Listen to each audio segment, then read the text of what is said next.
तो भाई लोग कैसे हो। आज मैं आप लोग के लिए फिर एक सुपर कमांडो ध्रुव की स्टोरी लेके आया हूँ। एक दिन की मौत। चलिए कहानी स्टार्ट करते हैं। किसी पर ज़रूरत से ज़्यादा विश्वास करना ही धोखा खाने की पहली सीढ़ी है, लेकिन ध्रुव ने कभी इस बात पर यकीन नहीं किया था। और आज जब वह इस बात पर यकीन करने को मजबूर था, तब तक शायद बहुत देर हो चुकी थी। इस शैतानी षड्यंत्र की शुरुआत कुछ दिन पहले राजनगर सेंट्रल जेल की एक कोठरी से हुई थी। काल कोठरी से, जिसमें फांसी की सजा का इंतजार कर रहा था एक खतरनाक और खूंखार हत्यारा, भुजंग, जिसकी कोठरी पर 24 घंटों कड़ा पहरा रहता था। आप लोगों की चाय साहब, लाओ यार लाओ। इस समय तो इसकी बड़ी सख्त ज़रूरत थी। जब से तूने कैंटीन का कॉन्ट्रैक्ट लिया है बिजू, तो तब से बढ़िया और सस्ती चाय मिलती है।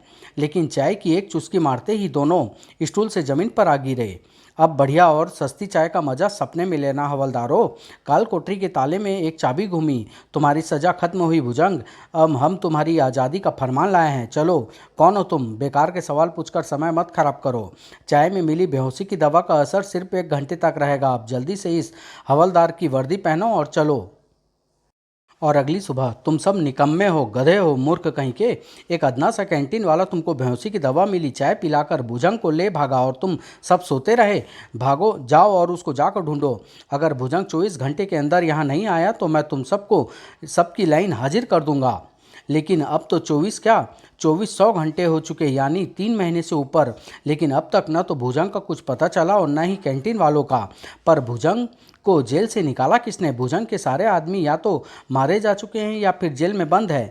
यही सवाल तो मुझे भी परेशान कर रहा है कि आखिर वह आदमी कौन है। लेकिन इसी दौरान किसी अनजान स्थान पर एक अजीब प्रयोग किया जा रहा था। रेडी, अब काउंटडाउन शुरू होता है। 10, 9, 8, 7, 6, 5, 4, 3, 2, 1, 0। पूरे हाल में एक कंपन गूंजने लगा। कई रंगों की रोशनियां जलने बुझने लगी। शीशे के कैप्सूल में भरा नाइट्रोजन का द्रव्य उबलने लगा और फिर एक झटके से सब शांत हो गया। पूरे हॉल में गहरा सन्नाटा छा गया। लेकिन सिर्फ पल भर के लिए, क्योंकि अगले ही पल पूरा वातावरण एक कान फाड़ देने वाले धमाके से गूंज उठा। साथ ही साथ पूरे हॉल में तालियों की तड़तड़ाहट फैल गई। कमाल है, इतना शक्तिशाली! एक वार में बुलेट प्रूफ शीशा तोड़ दिया। शाबाश कार्लो, यह भुजंग मेरे काम का है। तुमने मेरी सालों की इच्छा पूरी कर दी। अब यह आपका गुलाम है मास्टर। लेकिन मास्टर, आपने इस काम के लिए भुजंग को ही क्यों चुना? यह काम तो कोई भी तुम नहीं समझोगे कार्लो। भुजंग फांसी की सज़ा पाया एक मुजरिम है। अगर कुछ गड़बड़ हो भी गई तो फांसी की सज़ा पाए मुजरिम के बयान पर कोई यकीन नहीं करेगा। और अगर उसकी लाश पुलिस को कभी मिली तो कोई ज़्यादा छानबीन भी नहीं करेगा।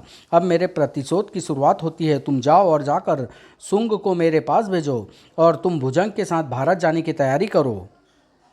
राजनगर में हमेशा की तरह ही जिंदगी हलचल से भरी हुई थी, खासतौर से शहर के सबसे बदनाम इलाके मानवाड़ा में। लेकिन जल्दी ही वह यह हलचल तूफान में बदलने वाली थी। यह तो भुजंग है। यह यहाँ क्यों आया है? इसकी हिम्मत तो देखो, खुलेआम घूम रहा है। भुजंग, जिसकी तलाश में पुलिस देश का कोना कोना छान रही है। इसकी खबर देने पर तो कुछ इनाम सिनाम जरूर जरूर मिलेगा। हेलो, हाँ इंस्पेक्टर साहब, मैं आपका पुराना मुखबिर शंभू हूँ। हाँ, भुजंग यहाँ मनवाड़ा में घूम रहा है। आप जल्दी यहाँ पुलिस का कुत्ता मेरे आने जाने की खबर पुलिस को देता है। खैर, पुलिस का तो मुझे खुद भी इंतज़ार है। अब ध्यान से देखिए मास्टर, टेस्टिंग शुरू होने वाली है। पुलिस फोर्स ने मनवाड़ा पहुंचने में ज़्यादा वक्त नहीं लगाया। भुजंग, तुम चारों तरफ से घिर चुके हो। अब तुम्हारी भलाई इसी में है कि अपने आप को चुपचाप हमारे हवाले कर दो। चुपचाप अभी आत्मसमर्पण करता हूँ। और अरे बाप रे, इतनी ताकत! यकीन करना मुश्किल है। कूदो, जीप से कूद जाओ और पोजीशन ले लो। ओह, अब मुझे न चाहते हुए भी इस पर गोली चलाने का आदेश देना पड़ेगा। फायर! गोलियां की बौछार भुजंग भुजंग की तरफ लपकी और भुजंग के शरीर से टकरा कर बेकार हो गई। एक्सपेरिमेंट कामयाब रहा मास्टर। हमारा भुजंग अजय है।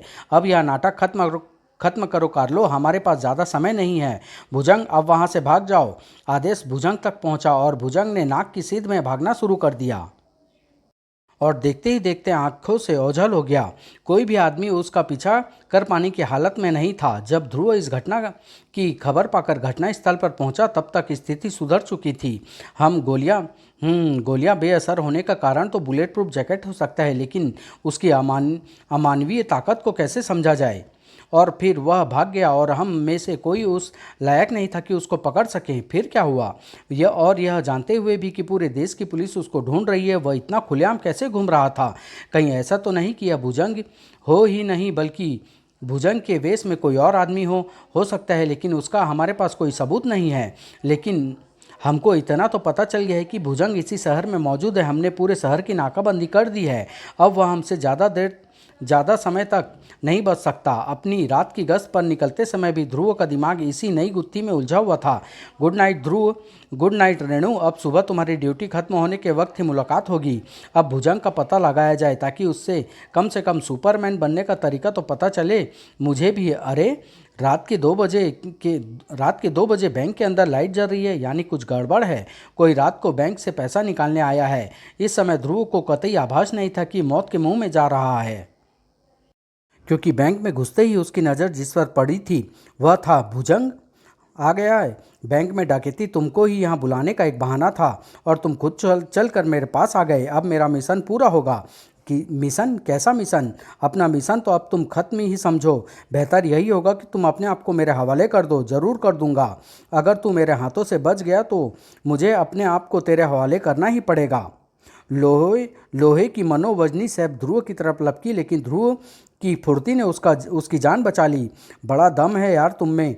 कौन सा टॉनिक खाते हो? इसमें तो सुपरमैन की सी ताकत है। यह जरूर भुजंग के मेकअप में कोई और आदमी है, क्योंकि भुजंग को मैं अच्छी तरह जानता हूँ और उसमें इतनी ताकत तो सर्तियाँ नहीं थी। लेकिन इसके मुंह पर न तो कोई मास्क है और न ही कोई मेकअप।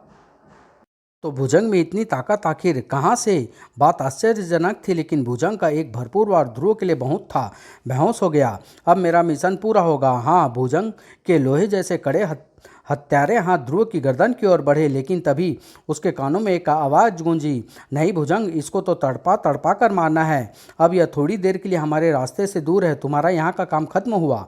अब तुम्हारा मिशन का दूसरा चरण शुरू होता है। कमांडो हेडक्वार्टर में ड्यूटी पर बैठी रेणु बोर हो रही थी। ट्रांसमीटर पर बैठना भी कितना बोरिंग काम है। पता नहीं करीम को यह काम कैसे अच्छा लगता है। मुझे तो लगता है कि मैं कहीं बोरियत से मर। रेणु ने गर्दन मोड़ी और उसकी आंखें आश्चर्य से फैलती चली गई, क्योंकि उसके सामने भुजंग खड़ा था और उसका भयानक चेहरे पर एक क्रूर मुस्कान खेल रही थी। न जाने क्यों रेणु का पूरा बदन डर से सिहर उठा। उधर जब ध्रुव को होश आया तो आसपास काफ़ी भीड़ थी। कैसा लग रहा है ध्रुव? मैं ठीक हूँ, पर भुजंग कहाँ गया? भुजंग तो इस बैंक में डकैती डालने आया था। Are you sure? पता नहीं, लेकिन यह वही आदमी है जिससे पुलिस फोर्स की मुलाकात हो चुकी है, क्योंकि उसकी शक्ल भुजंग की ही थी और उसमें अमानवीय ताकत थी। खैर, हमको उस आदमी के काफ़ी फिंगरप्रिंट यहाँ पर मिले हैं। अब हमको जल्दी ही पता चल जाएगा कि वह भुजंग है या कोई और। एक फिंगरप्रिंट तो तुम अपने सामने देख सकते हो। ध्रुव की आंखें के सामने एक और आश्चर्य मौजूद था। लोहे की अलमारी पर बने उन उंगलियों के गड्ढों पर पड़े शंखनुमा निशान साफ नजर आ रहे थे। ध्रुव को अब तक खतरे का आभास हो चुका था, लेकिन यह खतरा उसको किस तरह से घेरेगा इसका पता ध्रुव को अभी नहीं था, जबकि खतरा कमांडो हेडक्वार्टर तक आ पहुंचा था। गुड मॉर्निंग रेणु, कोई मैसेज आया था क्या? और यह खिड़की का शीशा कैसे टूट गया? पर रेणु जवाब देने के बजाय कई पलों तक ध्रुव को तरफ एकटक देखती रही। उसकी आंखों खूंखार जंगली बिल्ली की तरह चमक रही थी। क्या बात? नो मैसेज कैप्टन ध्रुव। रेणु के इस अजीब व्यवहार से ध्रुव कुछ चिंतित हो गया, लेकिन इससे पहले कि वह कुछ बोलता पीटर ड्यूटी का चार्ज लेने आ पहुंचा। हेलो रेणु, तुम तो नाइट ड्यूटी पर जरूर सोई होगी। कौन सा सपना देखा? बकवास नहीं, चार्ज लो और अपना काम करो। अरे आज तो यह खाने को दौड़ रही है। रात भर भूखी रही है क्या? मैंने कहा बकवास नहीं। ध्रुव और पीटर दोनों ही आश्चर्यचकित रह गए, लेकिन इससे पहले कि ध्रुव कुछ कहता रेणु बाहर जा चुकी थी। बाप रे, मुझे नहीं पता था कि रेणु देवी इतनी कसकर मार सकती है। आई एम सॉरी पीटर, न जाने क्यों रेणु आज आपे में नहीं है। परेशान हो रहे हो सुपर कमांडो ध्रुव? अभी तो यह सिर्फ शुरुआत है। तुम्हारा तड़प तड़प कर मरना तो अभी बाकी है। लिस्ट में अगला नाम किसका है? सुंग कमांडो पीटर का, और इसके बाद कमांडो करीम का मास्टर। हमारी स्कीम में फैमिली टच नहीं आ रहा है। उसके लिए लिस्ट में एक नाम और जोड़ लेते हैं, ध्रुव की बहन श्वेता का। इससे बहुत बढ़िया फैमिली टच आएगा मास्टर। Very good idea. लेकिन इस दुनिया से विदा करने से पहले ध्रुव से यह जरूर पूछ लेना कि अपने हाथों मरना कैसा लगता है। ओह गॉड, पूरे 2 दांत हिल रहे हैं। कल तक तो थोड़ा सूझ तबला लो। किसी का फ़ोन आ रहा है, मैं देखता हूँ। Hello Dhruv here. हाँ सर, मैं क्या सचमुच? हाँ ध्रुव, वे फिंगरप्रिंट भुजंग के ही हैं। मेरे पास अभी अभी रिपोर्ट आई है। यानी भुजंग किसी तरीके से इतना शक्तिशाली हो गया है कि उस पर काबू पाने के लिए पूरी फौज की ज़रूरत है। इसलिए उसको जल्दी से जल्द पकड़ना और भी ज़रूरी हो गया है सर, वरना भगवान जाने वह और कितनी जाने लेगा। ठीक है ध्रुव, हम अपनी तरफ से कोशिश करते हैं। तुमको अगर कुछ पता चले तो हमको तुरंत खबर करना। Okay sir. भुजंग का तो पता जल्दी ही मिल जाएगा, क्योंकि मुझे पूरे यकीन है कि वह जल्दी ही मुझ पर दोबारा हमला करेगा। इसलिए मैं खुद ही उसका काम आसान कर देता हूँ। वह भुजंग को ढूंढने निकल रहा है मास्टर। रास्ता फिर थोड़ी देर के लिए साफ है। तो अब शुरू होता है हमारी स्कीम का अगला हिस्सा। भारत में बैठे कार्लो को संदेश भेज दो। स्टार्ट। पीटर अब तक अपनी अपनी दाढ़ सेक रहा था। आह, इतनी फुर्सत नहीं कि डॉक्टर से आई एम सॉरी पीटर। रे रे रे रेणु, अरे तुम्हारे सॉरी कहने से दर्द कम हो जाएगा क्या? आऊ, मैंने माफ़ी तो मांग ली ना। अब वापस क्यों आई हो? मेरे मुंह में बाकी बचे हुए 30 दांत भी तोड़ने हैं क्या? अच्छा चलो, माफ़ किया, लेकिन तो तुम्हारा मूड एकाएक इतना ख़राब कैसे हो गया? दरअसल रात को मुझे एक बहुत खतरनाक स्थिति का सामना करना पड़ा और अब मेरी ज़िंदगी खतरे में है। ओह माय गॉड, तुमने यह बात ध्रुव को बताई? नहीं ध्रुव, इस मामले में मेरी कोई मदद नहीं कर सकता। अगर कोई मेरी जान बचा सकता है तो सिर्फ तुम और करीम। लेकिन पहले पूरी बात तो समझाओ। उसका समय नहीं है पीटर। अगर 1 घंटे के अंदर अंदर कुछ न किया गया तो तुम मुझे जिंदा नहीं पाओगे। ठीक है रेणु, अगर तुम यही समझती हो तो ऐसा ही सही। चलो हम सीधे करीम के पास चलते हैं और वहाँ से हम तुम्हारी मुसीबत दूर करने फिर चलेंगे। Very good, very very good. इन दोनों का इंतजाम तो हो गया। अब हमारी लिस्ट पर सिर्फ एक नाम बचा है, श्वेता का। ओफो, मम्मी पापा को भी इस समय मौसी से मिलने जाना था, और वह भी 2 दिनों के लिए। अब मैं बैग लगाऊं, कपड़े ढूंढूं या नाश्ता करूं? क्या कूड़ा ज़िंदगी है। सबसे अच्छा तो यही होगा कि स्कूल गोल कर दिया। क्या चाहते हो? कौन हो तुम? हम हमको लोग प्यार से भुजंग कहते हैं बिटिया। हम तुमको घुमाने ले जाने आए हैं। अच्छा, लेकिन हमें घुमाने वाले को पहले खुद जहन्नुम की सैर करनी पड़ती है। 1 फुट की छोकरी और 2 गज की जुबान, चल मेरे साथ। भुजंग ने श्वेता की बाह पकड़ी और अगले ही पल श्वेता हवा में उछल गई। दुश्मनी भैया करता है और भुगतना मुझे पड़ता है। भुजंग का हवा में उड़ता बदन टेबल पर गिरा और उसके टुकड़े टुकड़े हो गए। ओह, यह आदमी है या लोहे का डल्ला? अगर उसकी एक उंगली भी मुझसे छू गई तो मेरे कोमल बदन की तो चटनी बन जाएगी। इसलिए बस्ते बस्ते बीच बीच में इसकी धुनाई करनी भी जरूरी है, ताकि इसको थका कर इसे काबू पाया जा सके। लेकिन यह आदमी तो पावर हाउस लग रहा है। इस पर तो थकान का नामो निशान तक नहीं है। आखिर ऐसे कब तक बचा? आह, ज्ञानी कहते हैं कि अपने से ज़्यादा बलवान से युद्ध करने में शरीर को नुकसान पहुंच सकता है। इसलिए अक्लमंदी इसी में है कि यहाँ से शरीर समेत भाग खड़ा हुआ जाए। श्वेता दरवाजे की तरफ लपकी, लेकिन भुजंग बिजली की सी तेजी से श्वेता और दरवाजे के बीच में आ गया। श्वेता का हाथ उसको धक्का देने के लिए आगे बढ़ा और भुजंग की कमीज सामने से 2 भागों से चिर गई। हाथ में शर्ट का फटा टुकड़ा पकड़े श्वेता ने अपनी तरफ बढ़ती मौत को देखा और उसकी आंखें आश्चर्य से गोल हो गई। सामने जो कुछ भी दिख रहा था उस पर यकीन करना मुश्किल था।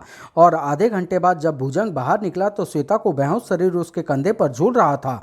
कहीं और पीटर और करीम रेणु की परेशानी दूर करने जा रहे थे। कितनी दूर और जाना है रेणु? बस गाड़ी यहीं पर रोक दो। तुम लोगों की यात्रा यहीं खत्म हुई? ओह समझा, तुमने आज सुबह से दूसरी बार ऐसा अजीब व्यवहार किया है रेणु। या तुम्हारा कोई और नाम है? जो चाहे समझ लो। ये सब क्या चक्कर है पीटर? थोड़ी देर खामोश रहो करीम, अभी अभी सब समझ में आ जाएगा। रेणु, आई एम सॉरी, लेकिन मैं तुमको कमांडो फोर्स की तरफ से गिरफ्तार करता हूँ। You are under arrest. सच? रेणु के चेहरे पर शैतानी हंसी एक बार फिर से खेलने लगी, और इससे पहले कि पीटर पलक तक झपक पाता, पिस्तौल उसके हाथों से छूट कर दूर जा गिरी। रेणु, पागल हो गई हो क्या? करीम, पकड़ लो इसे। Okay partner. दोनों रेणु की तरफ लपके, लेकिन रेणु के हाथों ने उनको बीच में ही रोक लिया। पर पीटर और करीम कमांडो फोर्स के कैडेट थे और हार मानना उनकी ट्रेनिंग में शामिल नहीं था। चाहे हार निश्चित हो। रेणु, रुक जाओ, वरना मुझे तुम पर गोली चलाने को मजबूर होना पड़ेगा। लेकिन रेणु नहीं रुकी और करीम की मजबूर उंगलियां ट्रिगर पर दब गई, और रेणु फिर भी नहीं रुकी। करीम और पीटर तुरंत समझ गए कि उनकी हर कोशिश अब बेकार है, क्योंकि इस लड़ाई में सिर्फ एक ही विजयी हो सकता है, और वह है रेणु। उधर जब ध्रुव कमांडो फोर्स के हेडक्वार्टर पहुंचा, कमाल है, यहाँ तो कोई भी नहीं है। पीटर कहाँ चला गया? लगता है कोई बहुत ज़रूरी काम आ पड़ा। शायद श्वेता को कुछ बता कर गया हो। शीघ्र ही। लेकिन श्वेता तो स्कूल नहीं, घर का दरवाज़ा खुला है। यानी श्वेता ने आज फिर स्कूल गोल कर दिया। लेकिन अंदर घुसते ही ध्रुव का दिमाग चकरा गया। यह क्या? श्वेता कहाँ गई? श्वेता, श्वेता! कमरे में चारों तरफ बिखरा और टूटा सामान इस बात की गवाही दे रहा था कि अभी अभी कोई तूफान इस जगह से गुजरा है। तभी ध्रुव की चारों तरफ दौड़ती नजरें जमीन पर आ टिकी और उसके दिमाग में छिपा डरावना शक यकीन में बदल गया। भुजंग! श्वेता की जान खतरे में थी और रात भर की थकान भूलकर ध्रुव एक बार फिर निकल पड़ा। वह भुजंग को ढूंढने जा रहा है। अगर यह ध्रुव हमारे कब्जे में आ गया तो मेरा बदला भी पूरा हो जाएगा और यह पूरा शहर भी मेरे कब्जे में आ जाएगा। अब हमारी स्कीम के आखिरी हिस्से को पूरा करने का वक्त आ गया है और साथ ही इस छोकरे का भी आखिरी वक्त आ गया है। ध्रुव को अपने सिर पर मंडराते खतरे का एहसास तब हुआ जब जिंदगी और मौत के बीच सिर्फ एक पल बाकी था और ध्रुव ने वह निर्णायक पल नहीं गंवाया। बचने और तेजी से ऊपर पहुंचने का एक ही रास्ता था और उस रास्ते को सिर्फ एक ही आदमी पार कर सकता था, सुपर कमांडो ध्रुव। भुजंग एक भरपूर टक्कर खाकर दूर जा गिरा, लेकिन इस पर इतनी जबरदस्त टक्कर का भी कुछ खास असर नहीं हुआ। इसकी जुबान खुलवाने के लिए तो काफ़ी मेहनत करनी पड़ेगी। श्वेता कहाँ है भुजंग? तुम्हारी प्यारी बहन, जल्दी ही जान जाओगे बच्चे, क्योंकि मैं तुमको उसी के पास भेजने जा रहा हूं। मेरे सब्र का इम्तिहान मत लो भुजंग। मैंने आज तक किसी को जान से नहीं मारा है, लेकिन अगर तुमने श्वेता का जरा सा भी नुकसान पहुंचाया है तो आज देवता भी तुमको नहीं बचा सकते। देवताओं के पास तो मैं तुमको पहुंचाने वाला हूं ध्रुव, क्योंकि यही मेरा मिशन है, मेरी जिंदगी का एकमात्र मकसद। लेकिन जिंदगी और मौत के इस संघर्ष को एक रहस्यमय आकृति बहुत ध्यान से देख रही थी, जिसका आभास दोनों में शायद किसी को नहीं था। अपनी सारी फुर्ती और इच्छा शक्ति के बावजूद ध्रुव को कभी न कभी भुजंग का वह वार लगता ही था जो उसके लिए घातक सिद्ध होता था। इसलिए लड़ाई ज़्यादा देर तक नहीं चली। भुजंग ने एक हल्के से झटके से ध्रुव को हवा में उठा लिया ताकि वह ध्रुव के शरीर को सैकड़े फुट नीचे कड़ी चट्टानों पर पटक सके। अब बात हद से आगे बढ़ रही थी। इसको ध्रुव की हत्या करने से रोकना ही होगा। अगले ही पल भुजंग ने आश्चर्यचकित ध्रुव को नीचे फेंकने की बजाय धीरे से जमीन पर उतार दिया। ध्रुव ने चकित होने के बावजूद यह सुनहरा मौका नहीं खोया, क्योंकि भुजंग एकदम किनारे पर खड़ा था और अब गिरने की बारी उसकी थी। यह क्या? भुजंग ने ऐसा क्यों किया? इसकी जरा सी गलती से ध्रुव बच गया। सिट, कोई बात नहीं। मैं वैसे भी इस छोकरे को इस तरीके से मारना नहीं चाहता था, क्योंकि इसको मारने वाला तो कोई और है और वे हैं इसके अपने लोग। हिलना नहीं कैप्टन। ध्रुव मुड़ा और उसको अपनी जिंदगी का सबसे करारा झटका लगा। पीटर, रेणु, करीम और श्वेता, तुम सबके हाथ में पिस्तौल क्यों है? यह सब क्या हो रहा है? हम तुमको तुम्हारे जुर्म की सजा देने आए हैं। जुर्म? मैंने कौन सा जुर्म किया है? तुमने भुजंग पर जानलेवा हमला किया है ध्रुव, और भुजंग हमारा दोस्त है। तुम सब लोग पागल हो गए हो क्या? श्वेता, तू भी? कमांडो अदालत तुम्हें तुम्हारे जुर्म की सजा तय कर चुकी है भैया, और वह सजा है सजाए मौत। एक साथ चार गोलियां ध्रुव के शरीर से टकराई। कुछ पलों के लिए ध्रुव का आश्चर्यचकित बदन खड़ा रहा और फिर लहराकर जमीन पर जा गिरा। ध्रुव को मौत की सजा मिल चुकी थी। ओह, पल भर के लिए तो मुझे लगा कि ध्रुव मरेगा ही नहीं, लेकिन ध्रुव ने मरकर मेरी वह घबराहट दूर कर दी। इसी बात का जश्न कहीं और भी मनाया जा रहा था। मर गया, मर गया, मेरे रास्ते का सबसे बड़ा कांटा दूर हो गया। अब मुझे कोई नहीं रोक सकता। शाबाश मेरे गुलामों, अब इसकी लाश को उठाकर हमारे हेडक्वार्टर में ले चलो। और फिर वाह, तुम लोगों ने मेरी सालों की मेहनत को सफल कर दिया। अब बॉस मुझको माला माल कर देगा। मैं सारी दुनिया खरीद लूंगा। अब मुझे मास्टर से संपर्क करके यह खुशखबरी सुनानी चाहिए। कार्लो ने मास्टर से संपर्क करने के लिए पैनल की तरफ हाथ बढ़ाया और उसकी गर्दन एक शिकंजे में कस गई। साथ ही एक सर्द आवाज़ उसके कानों से टकराई। रुक जाओ कार्लो, अभी यह खेल मेरे नियमों से खेला जाएगा, समझे? और यह सर्द आवाज़ कार्लो का खून जमा देने के लिए काफ़ी थी। कौन कौन हो तुम? जान पहचान होने में समय लगता है कार्लो, पहले मैं अपना काम कर लूं तो फिर तुम मास्टर से संपर्क कर सकते हो। और फिर कार्लो, रिपोर्टिंग मास्टर, ध्रुव की लाश यहाँ आ गई है। हम जानते हैं कार्लो, आज तुमने हमारा सपना पूरा कर दिया। हम 24 घंटे के अंदर अंदर तुम्हारे पास पहुँच जाएंगे। तब तक तुम इसकी लाश को सुरक्षित रखो, क्योंकि इसकी चिता को हम अपने हाथों से आग लगाएंगे। तब तक तुम हमारे नए गुलाम की टेस्टिंग शुरू कर दो। और हाँ, अब भुजंग हमारे लिए बेकार हो चुका है। अब तुम उसकी कई महीनों से सुरक्षित रखी लाश को पुलिस के हवाले कर दो। जो आज्ञा मास्टर, मैं टेस्टिंग शुरू कर देता हूँ। कार्लो ने कंट्रोल पैनल पर कुछ बटन दबाए और एकाएक पूरे कक्ष में एक मशीनी घरघराहट गूंजने लगी। और एक पैनल खुलने लगा। अंदर खड़ी आकृति ने धीरे धीरे अपनी आंखें खोली। उसमें जीवन का संचार हो रहा था। वाह कार्लो वाह, यह तो हूबहू वही है। यह आपके आदेश का इंतजार कर रहा है मास्टर।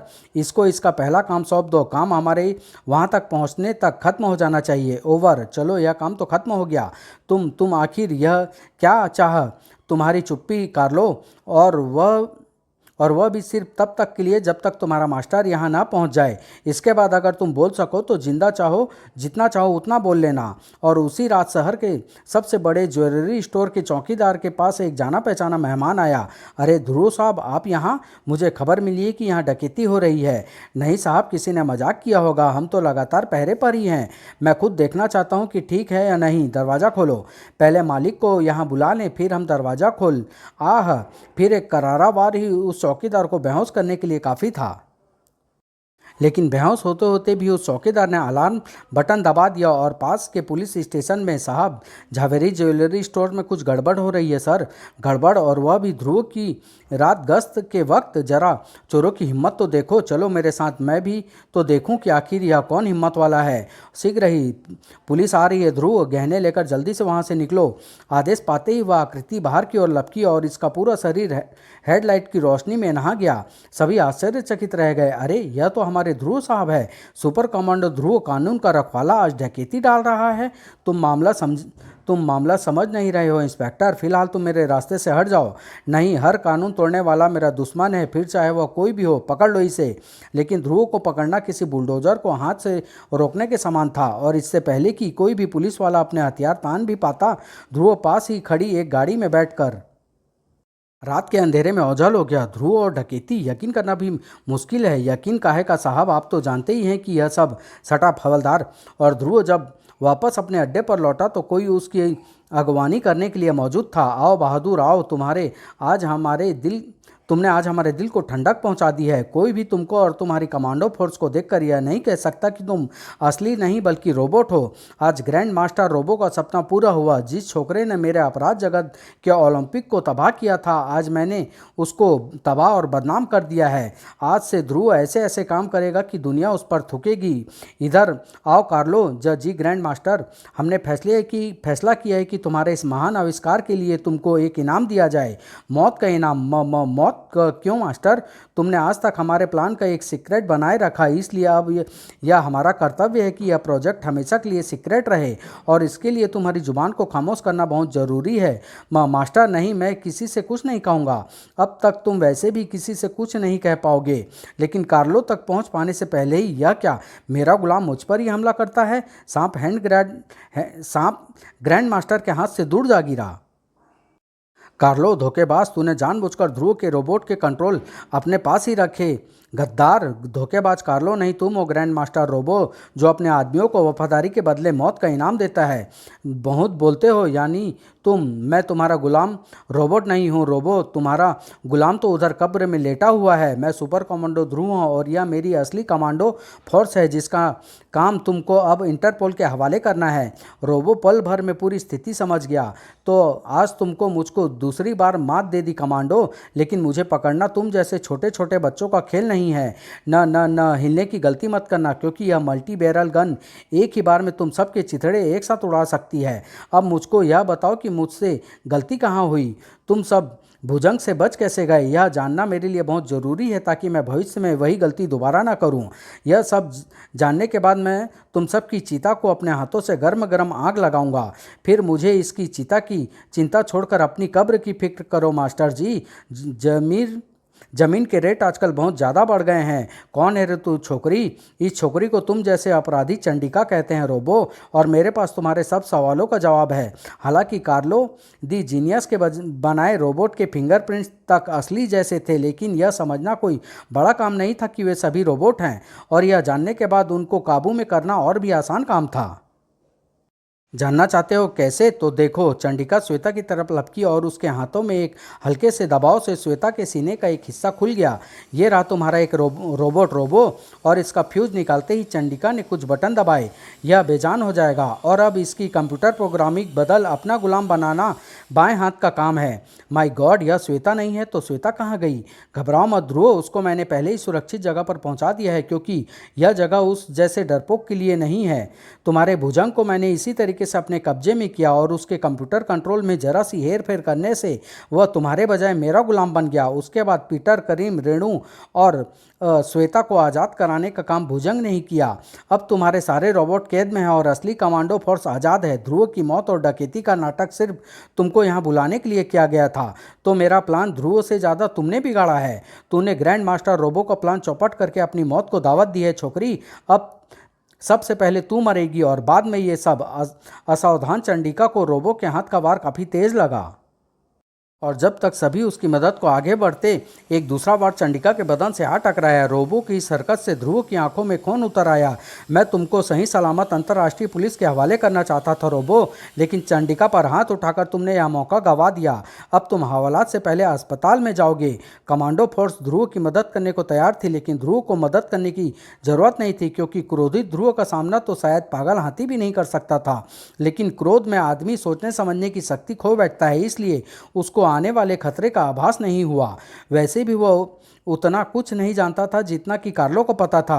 ध्रुव, ग्रैंड मास्टर का बदन गर्म हो रहा है, उससे दूर हटो, हट जाओ। लेकिन ये चेतावनी कुछ क्रुद्ध ध्रुव के कानों तक नहीं पहुंच रही थी और इससे पहले कि बहुत देर हो जाती, कार्लो आगे लपका एक तरफ धकी और उसने ध्रुव को पकड़कर एक तरफ धकेल दिया। ग्रैंड मास्टर का बदन अब ट्यूबलाइट की तरह चमक रहा था और अगले ही पल एक कर्णभेदी धमाके के साथ ग्रैंड मास्टर के चिथड़े चिथड़े उड़ गए और साथ ही साथ सारे रोबोट के बदन में भी धमाके होने लगे। कुछ ही पलों में सब शांत हो गया। यह क्या, ग्रैंड मास्टर रोबो खुद एक रोबोट था? कार्लो, तुम ठीक तो हो ना? ग्रैंड मास्टर तो कहीं दूर बैठा है ध्रुव। आह, यहाँ पर तो उसने अपना रोबोट भेजा था। यह बात मुझे तब समझ आई जब मैंने उसके बदन को चमकते देखा, और चूंकि इन सभी रोबोट के कंट्रोल इसी रोबोट ग्रैंड मास्टर के बदन में लगे हुए थे, इसलिए वे भी साथ ही खत्म हो गए।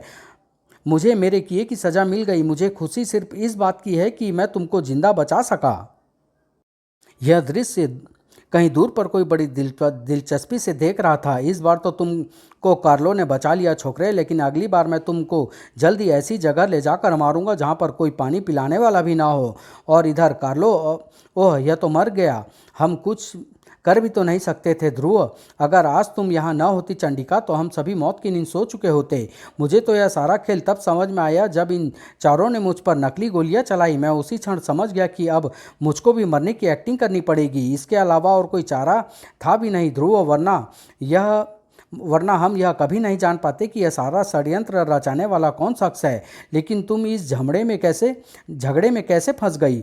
बस वैसे ही जैसे तुम फंस गए। अब मैं तुम लोगों को यह कैसे बता सकती हूँ कि जब भुजंग की कमीज फटने पर मैंने उसकी छाती पर धातु का एक टुकड़ा लगा देखा, तो मुझे तुरंत समझ में आ गया कि यह कोई आदमी नहीं बल्कि रोबोट है। इसके बाद मेरी इलेक्ट्रॉनिक्स की जानकारी काम आई। फ्यूज निकालते ही भुजंग का मशीनी बदन बेजान हो गया। फिर मैंने उसकी कंप्यूटर प्रोग्रामिंग को बदलकर उसको अपना गुलाम बना लिया। वही मुझको अपने इस अड्डे तक लाया। अड्डे के बाहर से ही मैंने भुजंग को आदेश देकर रेणु, पीटर और करीम को मुक्त करा लिया। कार्लो को इसको भनक तक नहीं लगी। फिर मैंने श्वेता के यानी अपने रोबोट की प्रोग्रामिंग को इस तरह बदल दिया कि कमांडो फोर्स उसको असली समझे। उसके बाद भैया को नकली गोलियों से मारने और रास्ते में उन सबको सब कुछ समझा देना मामूली काम थे। कुछ सोच में पड़ गई चंडिका। कुछ नहीं, लेकिन तुम लोग जल्दी बाहर जाओ। श्वेता बाहर डरी बैठी होगी। उस बेचारी को तो यह समझ नहीं आ रहा है कि यह सब क्या हो रहा है। लेकिन तुम कहाँ चल दी चंडिका, सुनो तो। लेकिन चंडिका चली गई। हम यह शायद कभी नहीं जान पाएंगे कि आखिर यह चंडिका है कौन। और फिर बाहर, भैया भैया तुम लोग कहाँ चले गए थे? मुझे एक गंदा आदमी यहाँ उठा कर ले आया था। बस बस चुप हो जा, चुप हो जा। अरे अब क्यों रोती है? अब तो सब ठीक हो गया ना। हमने तुझे ढूंढ तो लिया। मैं कल स्कूल नहीं जा पाई, आज भी नहीं जा पाऊंगी। टीचर मारेगी। अरे नहीं मारेगी, मैं एप्लीकेशन लिख दूंगा कि मेरी बहन जंगल में गुम हो गई थी, ढूंढने में 2 दिन लग गए। सच लिख दोगे ना? लेकिन वह लड़की कौन थी भैया जिसने मुझे बचाया? यह जानने के लिए मैं कुछ भी कर सकता हूँ श्वेता, लेकिन मुझे शक है कि अगर मैं उससे पूछूंगा भी तो वह मुझे यह रहस्य नहीं बताएगी कि आखिर वह कौन है। सच, आखिर वह कौन है? समाप्त।